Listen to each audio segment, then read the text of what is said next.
Ayun guys, nandito ngayon tayo sa Fairview, sa Philbars, Ayala Malls, Terrace Philbars, no? So, meron tayong nakitang pop na hinahunt natin sa kanila. So, pinunta na natin at medyo nag-joyride tayo. No, nagmotor lang tayo para mabilis tayo makarating.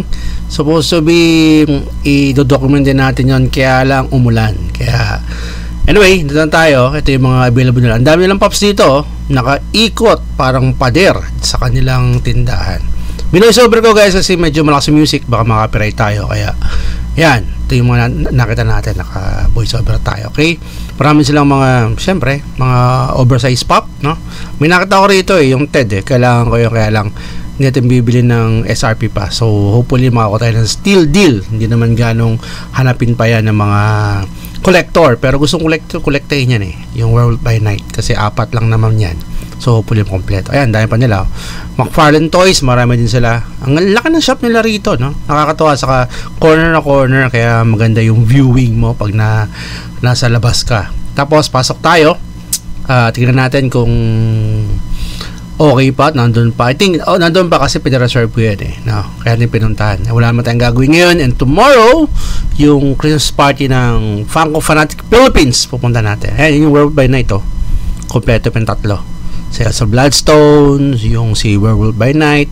Umunta ko isang pangalan ng isang karakter Pero anyway, eventually makukuha natin yan, no?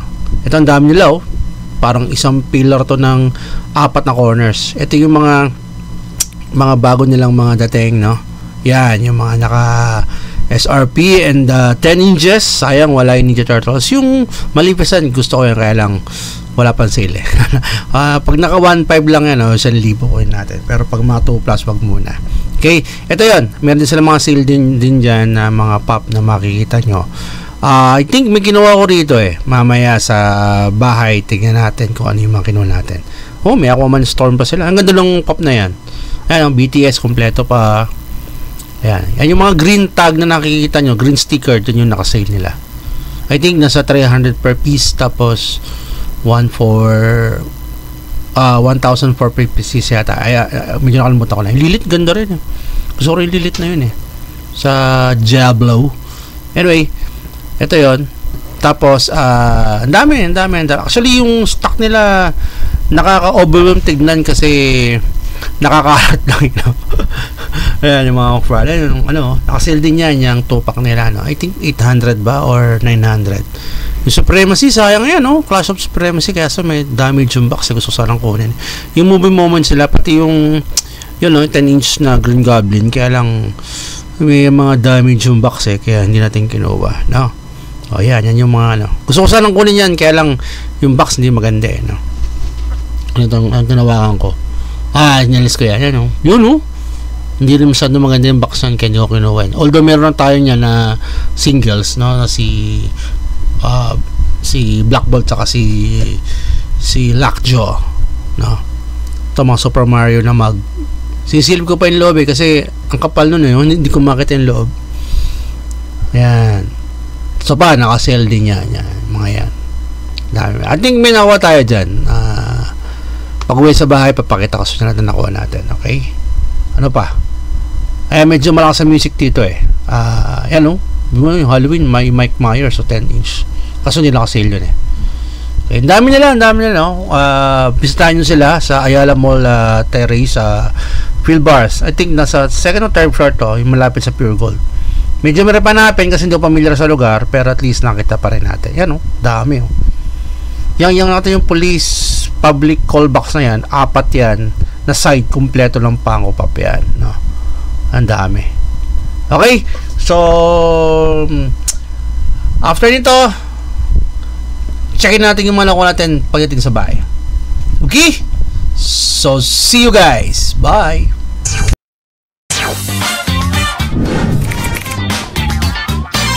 Nick Knock Talk. Woo!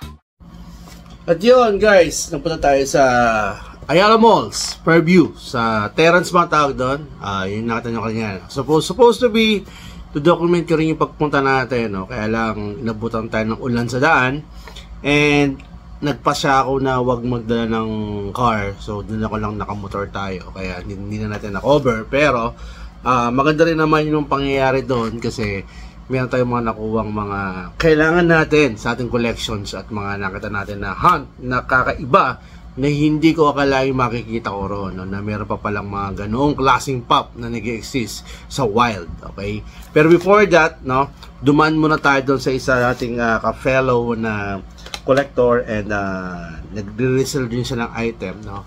May kinuha tayong item sa kanya, no? Napakaganda at napaka-sweet na deal na binigay sa akin ni Sir Romel Lee, no? Ilang beses na natin na legit check yan si Sir Romel, na matik yan pag yan nakita nyo nagbebenta or merong kadil kayo, huwag nyo nang pa-legit check yan kasi multiple times na natin nakadil yan, no? Ito yung nakuha natin kay Sir Romel, no? Si Cruella in car. Okay, ang ganda nito. Actually, matagal kong nakikita to. Nabigyan sa atin to na napaka-sweet deal, no? Talaga nung pinost niya, hindi lang dalawang isip, dinibs ko na kaagad, no? So, ito yon. Meron lang siyang konting creases dito na makikita niya. Kita ba? Ayan. Kita ba? Kita niyo ba? Yan. Meron creases dito. Pero okay lang kasi pasag itong mga pop, hindi na masyadong i-shoot yung ganyan ka creases, no? Pero other than that, wala ko nakikitang ibang flaws sa box niya, no? Okay ito kasi napakamura, no? Para sa price niya, grabe still talaga to, no? So, itong Cruella de Vil, kailan mo ginawa to?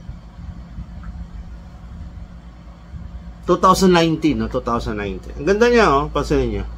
Talagang kitang-kita mo yung pagkagalit niya, no?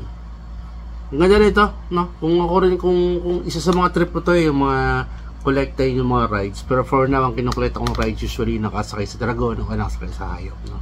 Pero ito, ang ganda nito. So, hindi ko pwede palagpasan kasi napakamura, no? Okay? Salamat Sir Romel, no? Maraming beses kami nag-deal niya. Talagang mura-mura magbenta ng mga items ng pangkapap yan. Okay? So, syempre, legit check uli natin yan. Kiniktok. Romel Lee, legit check. Okay? So, ito yun. So, currently, itong Cruella de Vil, si Cruella de Vil in car, or papride na to, is around $27 pa to. So, medyo maasim-asim pa yung presyo niya, no? Okay. Tapos, pumunta tayo ngayon, guys, doon sa Ayala Mall, sa Fairview. Nakakita tayo ng mga pangregalo, no? Tatawa ako, ito. Hindi ko lang, nakita ko lang sa Toys R Us, oh. Ayan. Ang cute niya, eh. Ang tawag dito is Splats Head, no? Pwede mo siyang malambot, squishy siya, oh, pero bumabalik siya. Laki dito, face disorientation, funny shape, no? Pwede siyang i-drop mo, tapos mapipiga siyang ganyan, mapipisa siya, no? Tapos marami siyang characters, no? Marami siyang characters. Kung konti na lang natitira kasi mura na ng bed, almost 70% naka-off siya. Ang natural lang ito, kinuha ko itong parang Hulk type na itsura, pero pangalan niya is PC. Tapos marami siyang karakter. Tapos nagustuhan ko to. Itong isang to. Ito yung poset. Ayan yung poset. Ayan. Sana kung meron to sa kanto, wala sa ulan, saka itong poset na pula. Ito may nakita pa ako yung parang ibon. Gandang cute niya, oh. Saka ang bigat niya. I think kulang-kulang to ng mga 1 kilo, kulang-kulang siguro. Dalawa yung binili ko. Ito sa anak ko, kasi ito sa pamangkin ko na nasa US, bibigay ko. Sa pag-uwi niya ng Pilipinas, bibigay ko to sa kay Fort. Hi Fort, hi baby. Shoutout sa iyo, no. Yung kapatid ko kasi nasa Kansas, no. May bago silang baby, yung pamangkin ko, si Fort, no. Kamusta kayo dyan sa Kansas? Ate Nicole, hello. Sa kay bayo ko, si Rick, sa kay sister ko, si Badet, no. Pero Fort, sa ito ha, Christmas gift ni Tito, okay? So yan, tapos meron tayo nakuha again ito naman sa Toys R Us din, kasama nila, mura lang binenta. I-regalo natin doon sa doktora nung anak ko kasi check up niya this coming Saturday at paborito si Mickey Mouse, so we decided to give her a gift, no. Ito ibibigay natin, si Mickey Mouse, okay? Kasi favorite niya yung Mickey Mouse, eh. Ang daming Mickey Mouse doon sa ano niya, sa clinic niya. Sa Damakmak yung Mickey Mouse doon.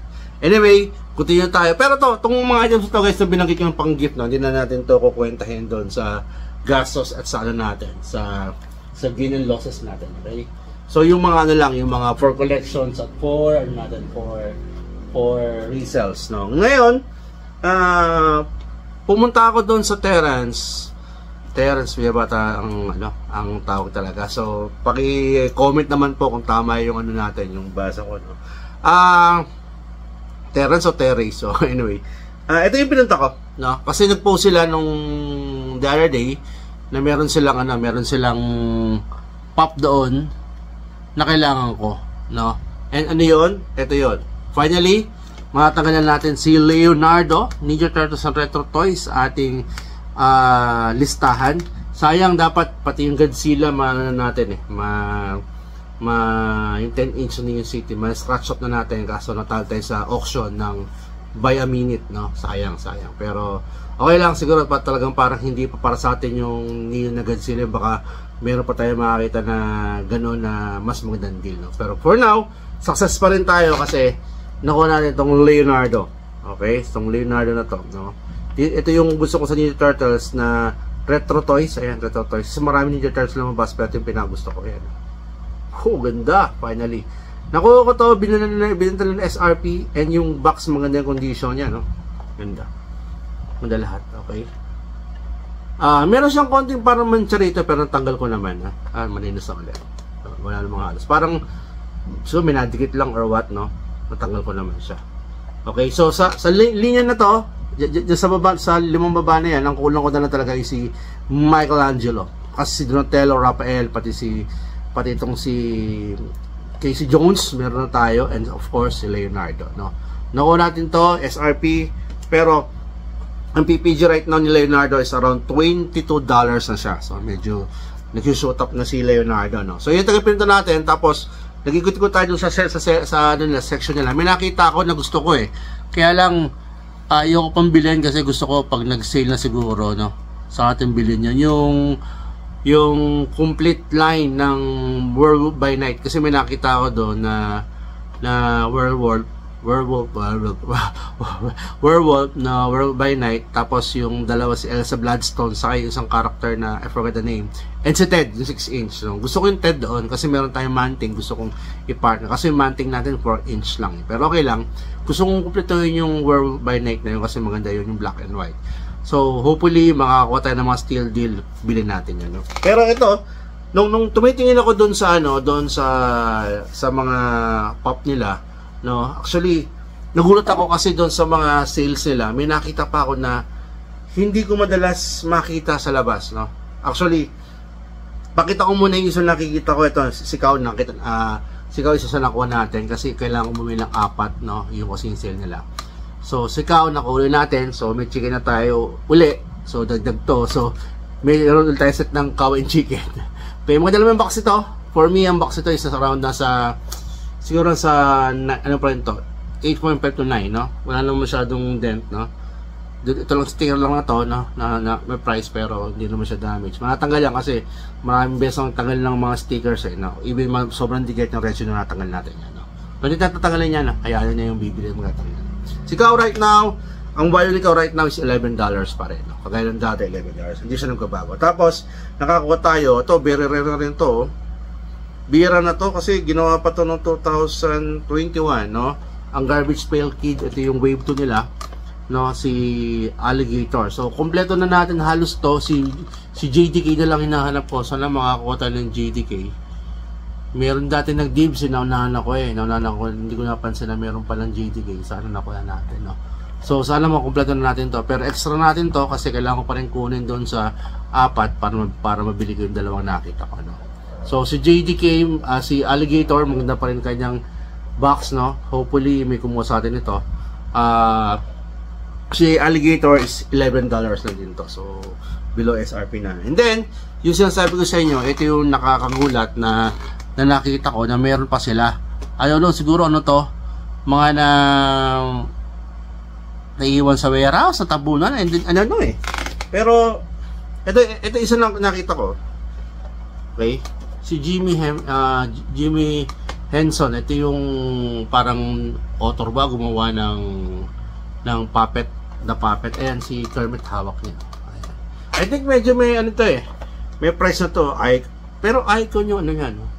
O kasi Jimmy Henson parang brand to no? Tapos tignan niyo yung may Chris lang siya rito, yan nakita niya, Chris doon saka dito, yan. Pero other than that, wala akong masyadong major na nakikitang problem. Yung mga ganyan-ganyan lang para mag-excess na may tear dito, may tear yan, may tear dito. Ito, may tear. Diba? Yan. Pero okay lang kasi mura to grabe, no? Tapos itong pop na to is 2019 pa. 2019 pa to ginawa. No? Ang current value ngayon ni Jim Henson is nasa $20. So, ang tagal ko na nang nag-umikot ng nag-hunt ng mga pop. Ngayon ko lang nakita tong si Jimmy Henson, no? Sa dami-dami na napuntahan kong tindahan at mga retailer store natin. Doon ngayon ako nakakita. At ang nakita kong isa sa pinakamatandang pop na nakita ko kanina ako nakita, no? And I think marami rin naman naghahanap nito. Pansin mo sa kanya medyo luma na yung box, no? Pero wala namang ganong creases. Actually maayos yung box niya. Okay, ito yon. Walking Dead na si paano to? Merle Dixon. Wala akong alam sa Walking Dead, yun ang sinunod ng mga zombie movie, pero kung mapapansin nyo, goods pa yung box niya, no?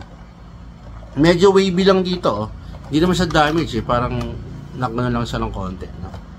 Ayan. Okay, maayos pa yung box niya. Tapos, guys, eto nakakatuwa nito. Nakakapagtaka nito, 2014 pa. Ang dami yung pan ng Walking Dead, hindi na bibili to. Yan, 2014, no?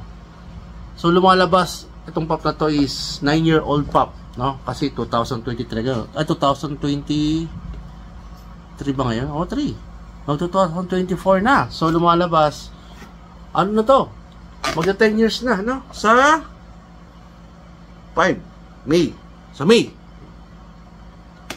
Magda 10 years sa May. So, grabe. Nagulat ako kasi meron pa nito. And ang PPG right now nito is nasa $23, no?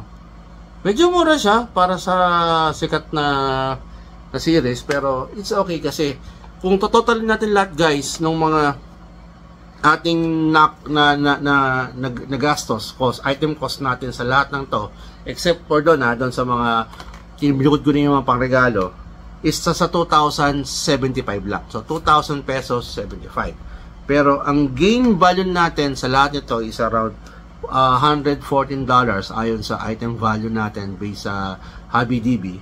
So, lumalabas 6,384 yon by sa Philippine peso. So, lumalabas, guys, nag-gain tayo o positive tayo, kumita tayo dyan, no? Kung mabibenta natin based sa value, pero syempre sa Pilipinas, hindi naman natin mabibenta ng gano'n yon. Pero, kung based sa value nila, based sa market value nila sa ibang bansa, isa sa, yun yung value. So, tubo tayo ng 4,309 pesos. Grabe.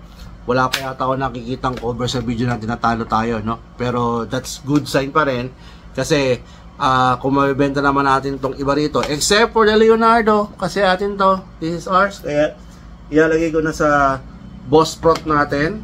Siyempre, pag collection natin, matik yan sa Boss Prot yan. Boss Prot ginagamit natin yan, no? Diba, Sir Marshall? Dapat pag Boss Prot ang gamit natin, no? Sa mga collection ko, yan ang ginagamit ng Boss Prot saka Boss Prot Plus. Okay? So, commercial pa, no? So, Boss Prot, kung gusto nyo pa-sponsor sa Nick Nock, let me know. Okay? So, yun lang po muna, guys, no? Yun lang po yung ating acquire ngayon. Medyo napagod tayo sa biyahe kasi ang layo pala nung Ayala Fairview sa atin. Buti na lang minuntor natin kasi sobrang traffic. At hindi tayo nahirapan masyado sa biyahe, no? Kasi nakakasigit-sigit tayo. Yun advantage ng nakamotor, no? Pero syempre, sa mga nagmumotor dyan, guys, no, pero collector, ingat kayo na pag umuulan, ang hirap, no? Hindi mahirap pumiyahe umulan, mahirap ang mabasa yung mga collections natin or yung pag may biyahe, mag-damage yun yung natin, yung pop natin. Kaya pag may biyahe kayo na nakamotor, make sure kompleto po kayo ng gamit. Meron kayong mga plastic or something para protektahan yung pop natin. Okay? And by the way, malapit na yung Christmas party ng FFP. So, Funko Fanatic Philippines Christmas party.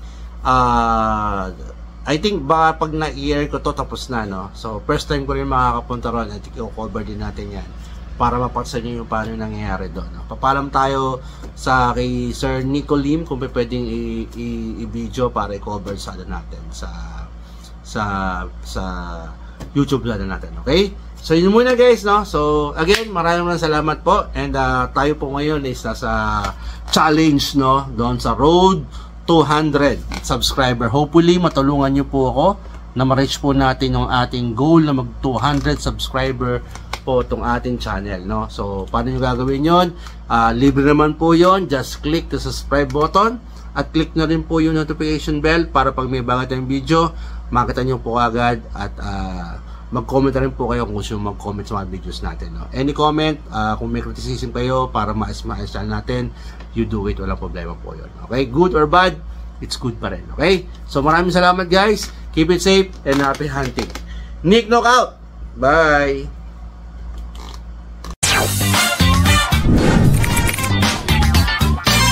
Nick Knock Talk. Woo!